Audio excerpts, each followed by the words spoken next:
Why does progress always come at a cost?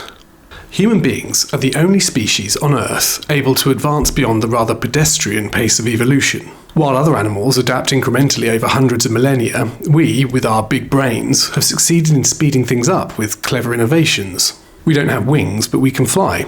Computers allow us to think far beyond the confines of our own minds. We're comparatively feeble, but given enough notice, we could beat a polar bear in a fight, thanks to the awesome array of weapons at our disposal. But human advancement all too often comes with a downside. People are uniquely innovative, but also uniquely bad at weighing up possible, even probable, unwanted outcomes, meaning that collateral damage accompanies almost every step we take forward. It all started in the Stone Age, when early modern humans called cro-magnons started to up their hunting game with new deadlier weapons and a better strategy. For a while, it led to an uptick in welfare, with plentiful meat and warm clothing, but so industrial was the production line of dead animals that humans eventually wrecked their own food supply. That's one explanation for what experts believe was a considerable decline in the human population heading into the late Mesolithic period, evidenced by the rarity of sculpture and rock drawings from that period compared with the cave art and carvings of the preceding Paleolithic era. The development of horticulture, in other words small-scale crop farming, saved the species bacon on that occasion, but history tells us that we don't always get away with it. On Easter Island, the going was good for the settlers who arrived on the South Pacific territory between 1600 and 1200 years ago. They enjoyed plentiful trees, edible and fishable marine life, plus rich volcanic soil for crops. But by about the year 1600, around the time that Elizabeth I was breathing her last, this sophisticated and entirely peaceful island society had degraded into ecocide, a plunging spiral of war and even cannibalism brought on by scarcity. The problem with progress. Overly intensive cultivation of land and sea was humanity's first major blunder, but many more have followed, and with increasing regularity. So much so that there are fewer opportunities to repair the last man-made problem before the next one crops up. It seems no field of human innovation is immune, with advancement in communications, transport, industry, food production, energy, medicine, and of course warfare, all coming with distinct and, in hindsight, pretty obvious threats. Collected together, these pitfalls are known as progress traps, a phrase minted by Daniel B. O'Leary in his 1990 study on the subject, then further popularised by the historian Ronald Wright in his book, A Short History of Progress. There are many examples. The Industrial Revolution was a leap forward, but it also led to widespread pollution, social inequality, too rapid urbanisation, and new levels of intensity leading to disasters like London's Great Smog of 1952 and the Dust Bowl that wrecked the American prairies in the 1930s. The invention of the atomic bomb is a biggie, arguably ending World War II in 1945, but over subsequent decades the proliferation and falling cost of nuclear weapons now means any fresh conflict involving a major power jeopardises humanity itself, ticking the doomsday clock a few more minutes closer to midnight.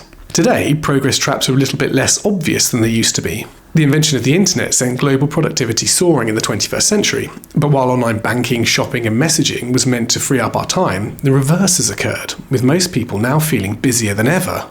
Social media has caused a spike in mental health problems and addictions. Bullies can now target people in their home, not just in the playground or workplace, and more money is stolen via cybercrime than stick-up gangs could ever make off with in person. Our privacy is degraded, stress levels are up, and data is traded freely for pennies on the dark web. But then, Wikipedia, right?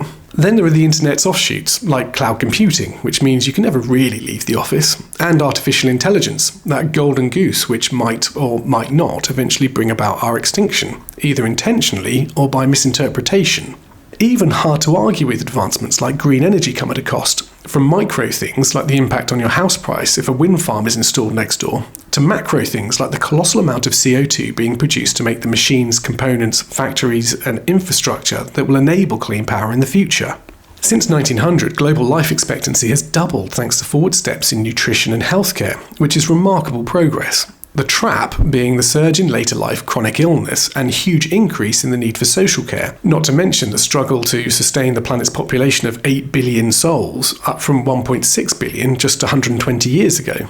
Other great things come with the catch. More women in the workplace has contributed to inflated house prices and a drop in the birth rate, while smartphones require destructive earth metal mining and create mountains of electronic waste. Antibiotics are a ubiquitous cure for diseases that once killed everyone, but their ubiquitous use has allowed bacteria to build resistance and make them less effective. Progress traps, then, are among modernity's biggest pitfalls, and often, the greater the leap forward, the bigger the drop at the end. Solutions, anyone? Solving the problem of progress traps is not easy. Humans must patch the worst impacts of past missteps while putting in place measures to limit the damage of future ones, or better yet, somehow prevent traps altogether. Devising patches to problems is the daily preoccupation of politicians, technologists, and researchers the world over. When a new iPhone suffers a glitch, the good people at Apple devise a patch. When a global pandemic threatens to bring humanity to its knees, we spend billions formulating vaccines in a flash. And when an overlooked dictator starts a war, or a long-running international blood feud suddenly ignites, we funnel military and humanitarian aid to the victims. But by contrast, the second part of the equation, that of minimising future problems, is barely given any thought at all. According to Ronald Wright, one of the founders of the notion of progress traps, human civilization is predicated on short-term interests and cares too little for negative outcomes beyond the near future. Listed companies focus on short-term goals such as looking strong in quarterly reports, and in many ways are disincentivized to plan and invest for longer-term stability. Politicians focus on blink-of-an-eye electoral cycles. Anything further off is essentially just words. The people in charge of the world's progress seem to agree with John Maynard Keynes, who wrote in 1923, "The long run is a misleading guide to current affairs. In the long run, we are all dead." Wright thinks this is a mistake, no better reflected than in the way we treat the planet. We were quick to at least partially ruin it via the unintended consequences of progress, and way too slow in addressing the kaleidoscope of problems that the world now faces. But with nature, as with technology, as with farming, health, population growth, etc., humans had better get better at identifying and avoiding future progress traps. As our global footprint increases, so does the potential harm done by our blunders. As Wright put it in his book, we have a presence so colossal that error is a luxury we can no longer afford. That's all for now. I hope you enjoyed it. If you got this far, then maybe you have an interest in this sort of thing. And if so, why not take a quick butcher's at my video on a scientific explanation as to why you see ghosts, or the epic nonsense happening in the depths of Nova Scotia's money pit. But most importantly, thank you for watching.